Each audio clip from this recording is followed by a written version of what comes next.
And welcome to another RSR. Tonight we are doing the 2023 Toronto FC player pyramid. Of course, ranking the players in 5 different tiers on the roster.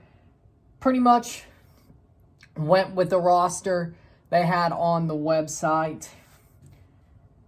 We didn't go with a preseason roster because I figure there will be players that on that preseason roster, they already said the 2 trialists would go to TFC2. I put the draft picks in there, but honestly, I'll tell you, I don't think they're TFC caliber, but they'll play. They'll play, I bet. And of course, summer signings won't be on here because, of course, we don't know who those will be, and O'Brien of Nottingham Forest isn't on there because it's a rumor, but it's not completely like, hey, this is pretty much done. It's more like, we want to do this, but yeah, so basically, of course, 5 tiers. Number 1 is the superstars, the people who are the big reason why the team has the expectations it does, whether those are artificial expectations or expectations most people have, the top stars.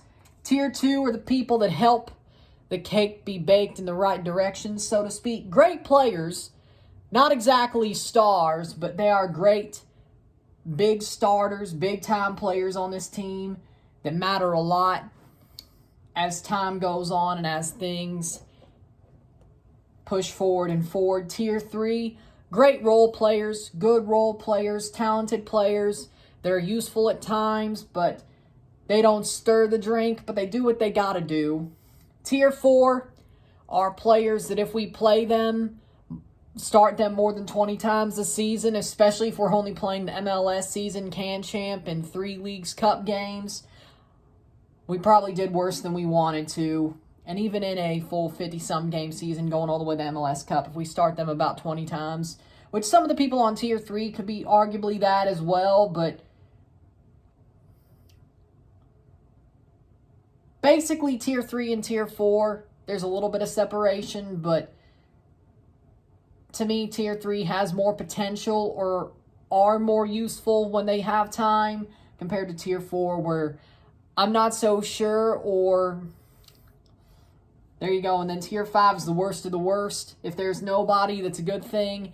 If there's not nobody, hopefully, we don't see them at all or don't see them that much. First off, we're starting with Tier 1.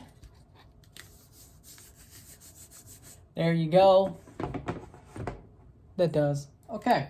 Lorenzo Insigne, of course, stays in Tier 1. Now you're saying why? Because he didn't play up to the exact thought of what we would have expected him to play as last year. And I agree. To an extent, I agree that Insigne did not do what we expected him to when we bought him in January when he came over. But to me, he was really getting used to the city. He had personal problems within his family. Personal situations, I should say, that definitely held him down over the season. He had injuries. He came in with a calf injury. Things just didn't go well in that second half of the season. When he played, he had some great moments. It's not like he was completely horrible. The goals against Charlotte, especially the away goal, top bins, that was beautiful. Off the corner, beautiful. He had his moments. It's not like he was completely trash. Like, he did show flashes of what he can bring. Now, is he as good as Bernardeschi? No, I don't think so. I think Federico was the better signing, which we'll get into. But Lorenzo has his place. I think he still should be in the first tier. Next year, he may drop, depending on what happens if he keeps playing the way he did do. Speaking of, we need to talk about the players out, but we'll do that in between. I jumped the gun a bit, but whatever. With that being said,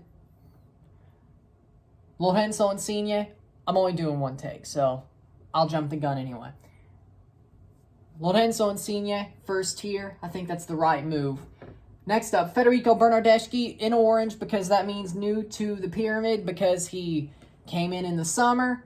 We don't make a pyramid in the summer because I mean, honestly, last year that would have been a good idea, but only one before the season. Federico Bernardeschi deserves to be top tier. He was the best player on the team last year by far, and still looks like it. If Lorea and Bernardeschi could handle that wing, oh my God, Federico's going to be MVP this year, legitimately. Like, he's got a great shot, not 100%, but a great shot of being MVP.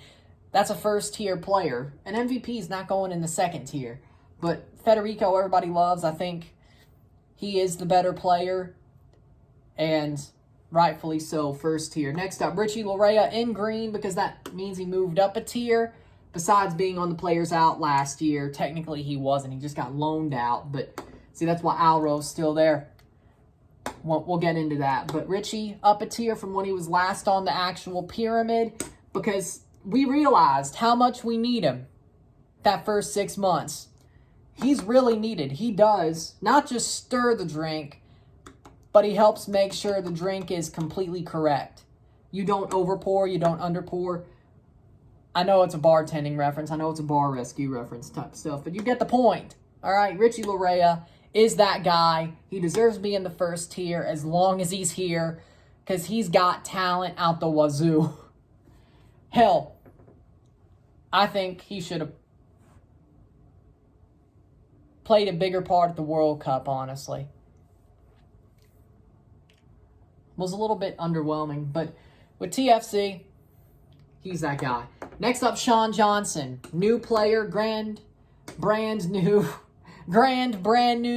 goalkeeper, Sean Johnson. Top 3 goalkeeper in the league. Hell, even if he's like top 6, he's still top tier. With all the goalkeeping problems TFC's had in the past, I think he still deserves to be up there, even if he's top 6. Sean Johnson's got a lot of work to do this year, and he played well in the preseason. He played well against the Galaxy. Yeah, he allowed that goal from Delgado, but nobody going to stop that. Sean Johnson is better than Alex Bono by far, and he's probably better than Westberg too, and he's better than anybody we've had besides Julio Cesar. Stefan Frei wasn't a monster till he left to Seattle, okay? So, there you go. Sean Johnson, new player, deserves to be top tier. He is top tier. Now, let's talk about the players out, because I jumped the gun, but here we are. Luca Petrasso went to Orlando. December was the trade. I don't like it, because we still need outside backs. And just because you got Petretta and you have Lorea, you don't know if you're keeping him. I like Caden Chung, I still do, but Luca Petrasso was a damn good player, one of the best players on the team, especially early on last year, and we let him go to Orlando. That was a stupid move. Quentin Westberg to Atlanta, of course, also wearing Tsubasa Endo's number 31. Big love to Tsubasa, prayers for him. Hopefully he beats lymphoma's cancer's ass. Hopefully he beats it expeditiously. Leukemia, lymphoma.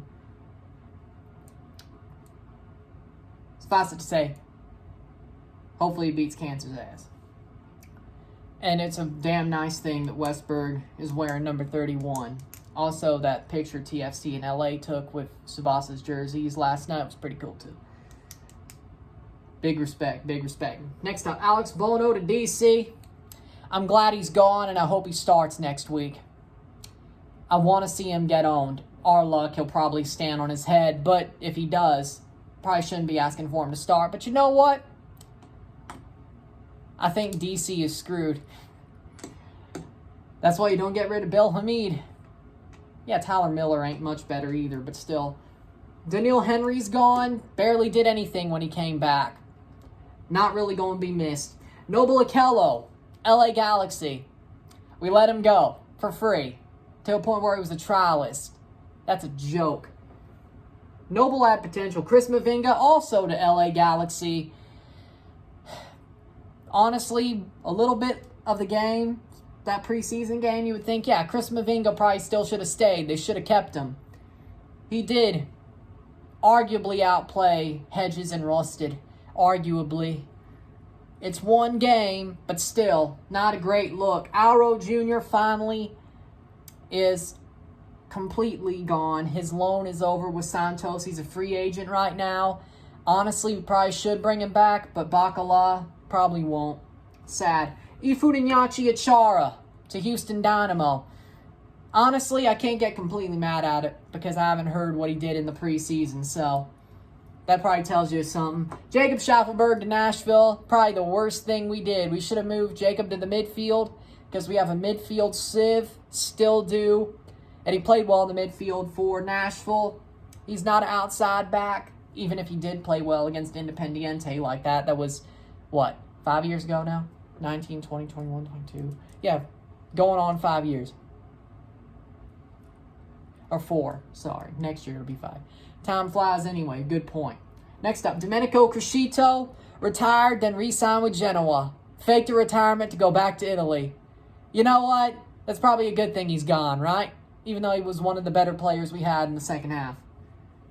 And we don't have any outside backs besides Petretta and Lorea, and that other side could be gone in the summer. But you know what? Maybe it's a good thing if you're going to do that. Jaden Nelson, Rosenborg. He went to Europe. Good for him. Honestly, he probably would have been third tier had he stayed. So, good for you. Enjoy Europe. Next up, Tier 2. There you go. Let's make sure.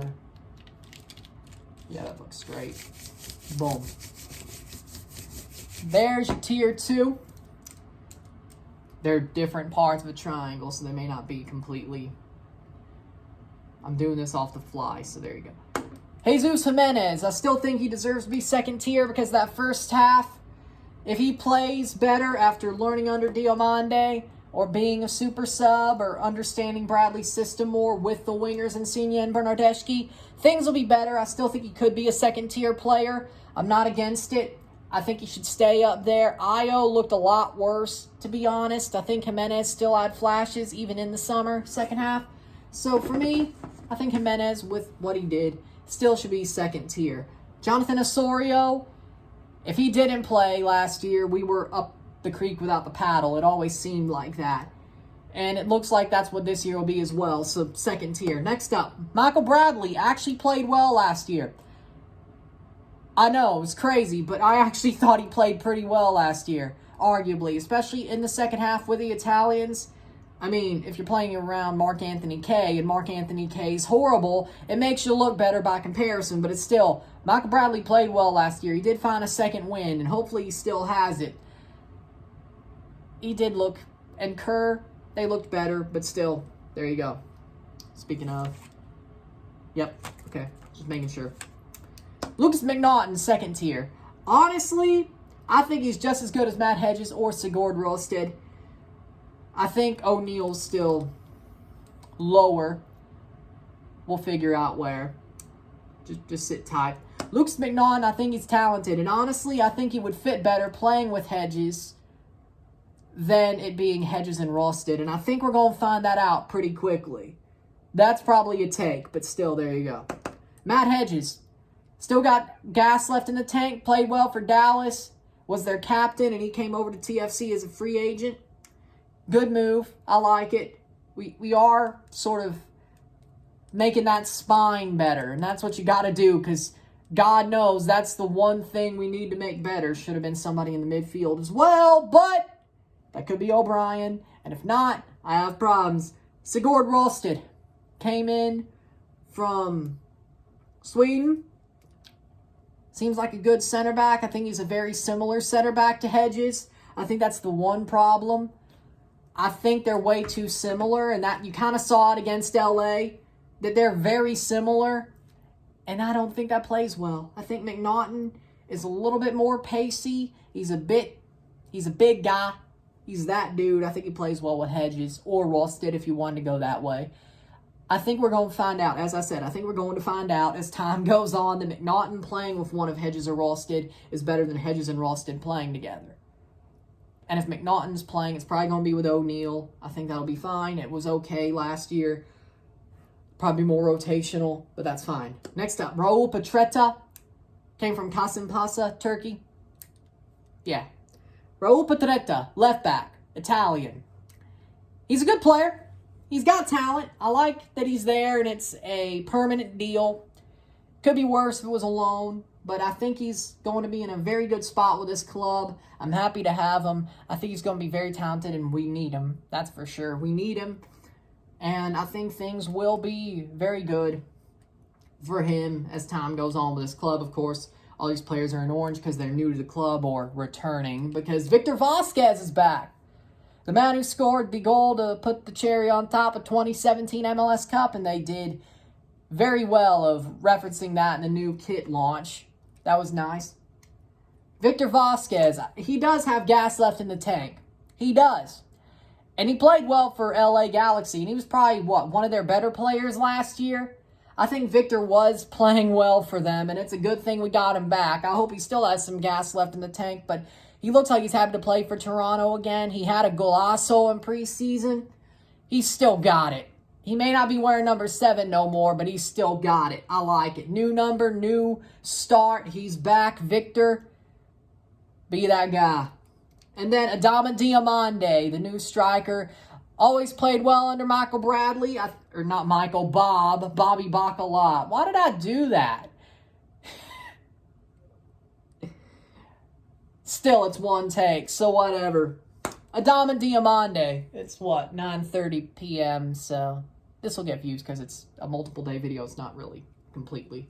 It's preseason, but still. Diomande played well with Bobby Bacala at Stabæk and LAFC. Knows Bob's system very well, and he looks like he's the preferred starter because he started against LA Galaxy. And also scored an offside goal that should have been onside, and it was a beauty too. Insigne to Diomande was great.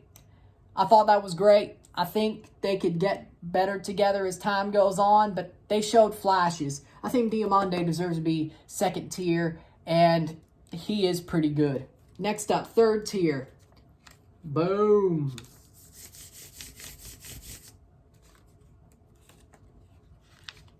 Yeah, that fits. Okay. Yeah, that fits. All right. Next up, third tier. We got Tomas Romero, new to the club, free agent from LAFC, played under Bob Bradley as well. And again, is a better backup, better goalkeeper than Bono. And I think he'll be just as good as Westberg, if not better. But I'd rather have a backup that's as good as Westberg than a starter like Alex Bono. A way awesome starter and a backup that is at Westberg's level or just a bit under, because that means you have a really good backup as well. As I was saying, TFC has a great goalkeeper room for the first time in ever. So, Tomas Romero, third tier, but that's just because compared to Johnson and all these second tier players, we don't know how much time Romero is going to get, but I think his time will be just fine. I don't think we'll be pulling our hair out much with the goalkeeping this year, even if Tomas Romero is playing. So, no problem, right? Next up, Jaquil Marshall-Ruddy dropped a tier because he's in red. He sucked! He sucked last year. Point blank period. I think he was second tier down to third. I don't know why I put him in second tier. He does not deserve that. He was trash. I think he did not play well last year. I'm sorry. He did not play well. At all. At all. Like, the two players that I think give me pause are Mark Anthony Kaye and Jaquil Marshall-Ruddy. And Jaden Nelson would have had he stayed. But he was getting better at the end there when they put him in midfield. Jaquil, I don't know why he's a wonder kid. I think we've proven that he's an MLS player at best. And maybe he'll prove me wrong, but I'm sorry. Nah. He's an MLS player at best. He's no wonder kid. Jaden Nelson is honestly better than him. And what? He's 2 years older. He never got called wonder kid as much as Marshall-Ruddy did, though. Yeah. He wasn't great. Maybe sucks was too harsh, but he wasn't great. But still, he's not no wonder kid. You don't call somebody a wonder kid and then people go the other way with it if they don't play well. So maybe sucks was harsh, but again, you don't call somebody a wonder kid and they completely fail, or they're not a wonder kid, or they're barely MLS quality. Nah. We saw what happened with Freddie Adu. Don't do it. Caden Chung, 3rd tier. I still think he's talented. He should have got more time in the second half. He didn't. But Caden Chung is a good backup. He's a good player for this team. Young, talented. He has a ceiling, and I think he could hit that ceiling. I believe in him. Caden Chung, 3rd tier. There's my pointer, my pen. There we go. Shane O'Neal, 3rd tier. I think Shane O'Neal is the worst out of our 4 center backs. Now, you could say the rest of them are in the 2nd tier, so what does that say? But Shane O'Neal, he's getting older. He played okay. Like, okay compared... Well, you only have 4 center backs, you know? Like, that's exactly... Like, 3rd tier isn't horrible. Like, he was okay. But if you're bringing in Matt Hedges and Sigurd Wallstedt, and Lucas McNaughton was awesome last year, one of the bigger bright spots of the team, even though the defense sucked, you saw McNaughton had potential, and you could tell he's pretty damn good. Luke Singh, speaking of, Shane O'Neal, he's getting older. He's meh. He is what he is at this point. It's not bad, but he's not great. He's MLS caliber. Now, could have said the same thing about Drew Moore back in the day, or Nick DeLeon, a player like that. You need those players, but Shane O'Neal, he's there. Luke Singh, I don't really know if he's back as outside back or a center back. When he played center back, didn't go so well, and he's okay outside back. I think he may be better in the midfield. I think that could be a kick of a can you could do. I think you could kick the can down that road. I think you could play a good midfield. Can't be worse than Mr. Mark Anthony K. Can't be. But for me, Luke Singh, he has talent. You just don't really know where he could play. You have ideas, but if you really have to play those ideas more than a good, okay bit this season, you have problems. Mark Anthony K, 3rd tier. I could have been meaner. And look at that preseason game. It's not just the fact he was hurt last year. He was hurt for a good bit when he came through. This is true. But Mark Anthony K legitimately is where Ralph Prizo's at right now.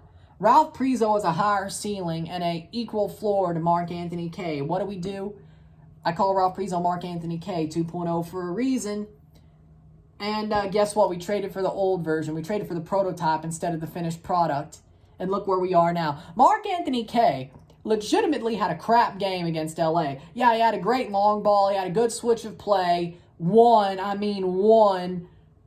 And then proceeded to give away a yellow card in front of the box. Played like crap besides it, which is basically what he did last year. I could have been meaner. I should have put him in 4th tier. I was hoping maybe things would get better. And I guess it's the hope that kills. That's why he's in 3rd tier. Orange, because he's new to the pyramid. I don't think I expect 3rd tier performance, though. I don't. Come on, let's go get O'Brien from Nottingham Forest, put K on the bench, and let Bradley, Vasquez, and O'Brien play. At least for half a season. Thank you very much. Because I don't think I can handle watching Mark Anthony K play in red, whether it's, well, I guess technically gray and Canada red about 60 times this year. I can't do it. I will pull my hair out. I will. 60 times. You're out of your mind. He's that bad. And I mean, let's also look at the Bahrain game when they played against Bahrain. He was horrible. He was legit horrible in that game. The 2-2 draw against Bahrain, he was horrible. Point is, Mark Anthony K is a joke of a player. He is a joke. And we basically traded his finished product for the prototype. What did we do? If he plays more than half a season in midfield, maybe he plays better. But right now, I have no hope, to be honest. Kosi Thompson, up a tier. Kosi Thompson actually played damn well. I thought Kosi Thompson was great. I like Kosi. I think he's a great player. And I think he's got some damn talent. And honestly, what you should do until you get O'Brien is start Kosi Thompson in midfield or even Luke Singh over Mark Anthony Kaye. And if you don't get O'Brien, Kosi was better in midfield at the end of last year. DeAndre Kerr was. Jaden Nelson, who goes to Europe, was. 3 youth players that a lot of people give stick to, which I don't agree to, because I think Kosi Thompson is a great player. Yeah, you want to have, hey, if you want to have scapegoats and not address the elephant in the room, as in maybe the moves the front office is making are not that great, and you don't see the forest for the trees in the fact that Thompson, Kerr, and Nelson were better in midfield than Kaye was, and Petrasso was too. Speaking of, we let him go. Point is, I think TFC might have made a mistake. Ayo Akinola's down a tier. Why? I think he's the worst of our 3 big strikers. I legitimately do. Ayo Akinola has lost it. And you could say the MLS's back tournament was his career, is why he's the guy, or one of the guys. You could say, and maybe that's the case. Maybe, because what? Has he only scored 10 goals besides the MLS's back tournament? Was it something like that? I think he's the most likely to get traded if need be, and I don't think he's going to play as much as Jimenez and Adama, and even Peruzza. I think Ayo's losing ground and losing value very quickly. I really do. And it sucks. I like Ayo. I do. I want to see him get back to that MLS's back tournament level. I do. But I don't think he's there. DeAndre Kerr. Great player. He played well in midfield. Second half of the season, he's got some talent. He's got potential, and I think he's got a high ceiling. I like DeAndre Kerr. He could definitely climb up the table or the pyramid. He is still 3rd tier. But I like him. He's got talent. He's got moxie. He's got high potential. He played well in the midfield, and honestly, I'd rather see him start than Mark Anthony Kaye. I'm just saying. Jordan Peruzza down a tier. He didn't do enough last year to keep him in 2nd tier. I like Jordan. I think he's got talent. I think he's got a high ceiling. I really do. But now you have 3 strikers, unless they trade Akinola, that are backing him up and keeping him away, unless they want to play him as a winger if they switch out Insigne and Bernardeschi at times. But Peruzza, I think he has talent. I like Jordan. I think he's great. But I think he's just not going to get the game time this year, and he didn't really show enough to say that maybe he deserves that game time or more game time than he's going to get. I think he's in the right spot here. Hugo Mbong got a pro contract late last year, played well with TFC2, scored the only goal against Philly 2 in the playoffs for TFC2. I like Hugo Mbong. I think, and you could even argue that Mbong might be the 4th striker behind Peruzza. You could argue it. For now, I think Peruzza is the 4th striker, and I think they may spend some time at TFC2 as time goes on throughout the season, but Hugo Mbong, I think he's got some potential, and I think 3rd tier is right for him. Next up, 4th tier. 4 players here. Greg Ranjit Singh. He's a 3rd keeper. Didn't even really get much time at TFC2 after Luka Galvran went on his heater. I think that tells you where he is, but he's not so bad that he's in the 5th tier. Temi Antognalu, he was great for TFC2. Now on a pro deal. I like Temi. I really do. But I don't think he's 3rd tier yet. I think he could really prove to be that. I think he needs to prove his level. I think he can. He's not in the 4th tier because I think he's bad or comparatively bad to MLS level. I think it's just that he has to prove he's 2nd or 3rd tier, but I think he can. Then the draft picks, Jalen Watson and Charlie Sharp. I think they're just middle-of-the-road draft picks that TFC took. I don't really have much faith in them. They'll probably play more at TFC2, and that's pretty much where they'll be. I don't think they'll pull an Achara or Endo or really end up being those big players. I know TFC drafts well, but sometimes it's just not meant to be, and I think it won't be meant to be for those players. And finally, the 5th tier, nobody's in the 5th tier. everybody's good enough to at least be in a tier where they're not horrible. Nobody's in the horrible tier for the second straight year, I believe. I think last year nobody was in the 5th tier, which a certain goalkeeper should have been, but I thought maybe. But nobody's in the 5th tier. That's why it's green. Good for the team. We have all players that are at least worth something. Even the 4th tier players could be worth a damn, which is a good thing, you know? You don't want anybody to be in the 5th tier, even if you want them to be your scapegoat. You don't want them to be in the 5th tier. And I don't think Mark Anthony Kaye is that bad.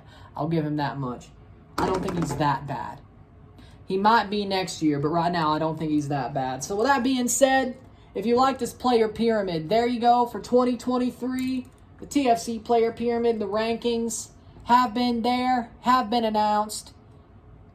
And maybe some of y'all think I rated some players too. Maybe some people think Mark Anthony Kaye should be 2nd tier.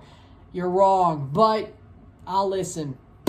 With that being said, if you like this video, like it, share, subscribe, know what it is, tell your friends, hit that like button, hit that subscribe button, hit that bell notification once subscribed, send super chats to the live streams, comment on this video, put us in play, share us with friends and family, all that great stuff. I shall see you on Wednesday for my MLS kit rankings video, and then Thursday for my MLS table predictions, and then of course on Saturday, TFC versus DC. I'll be here for that. I'm Ryan and I'm out. Peace. See you.